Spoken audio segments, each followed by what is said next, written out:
वर्णिवेशरमणीय दर्शनं मन्दहासरुचिरान्नाम्बुजं पूजितं सुरु नरोत्तमैर्मुदा धर्मनन्दनमहं विचिन्तये।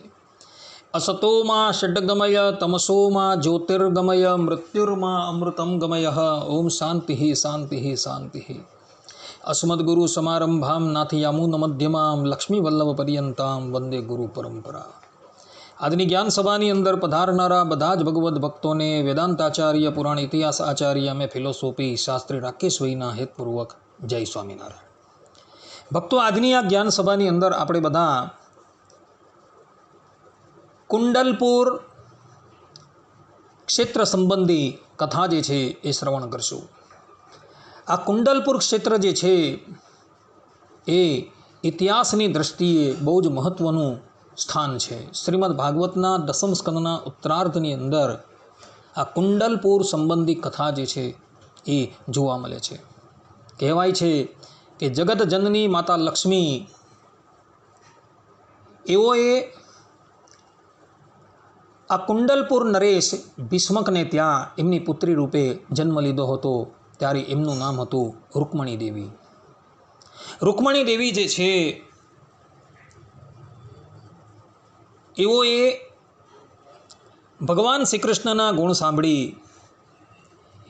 એમને મનોમન પતિ તરીકે પ્રાપ્ત કરવાની ઈચ્છા કરેલી હતી।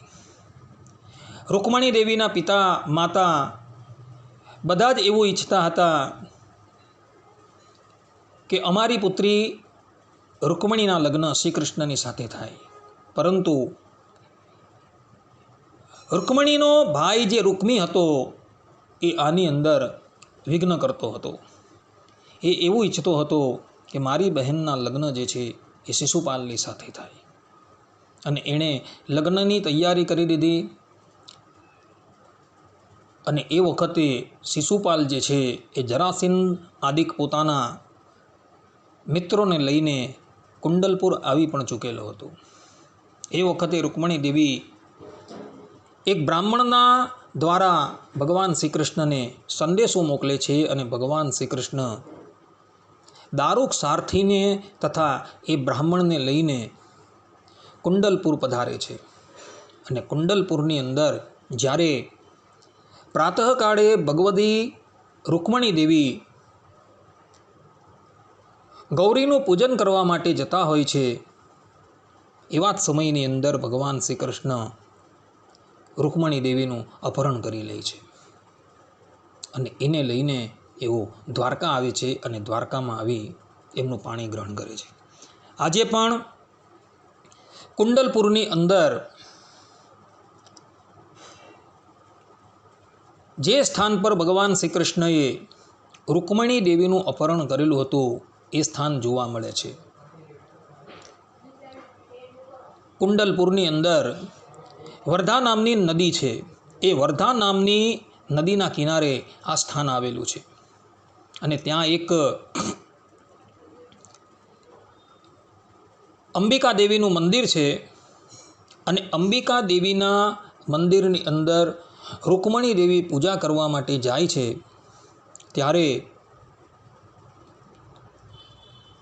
એ મંદિરની એક બારી જે છે એ બારીની પાસેથી ભગવાન શ્રી કૃષ્ણ રૂકમણી દેવીનું અપહરણ કરી લે છે।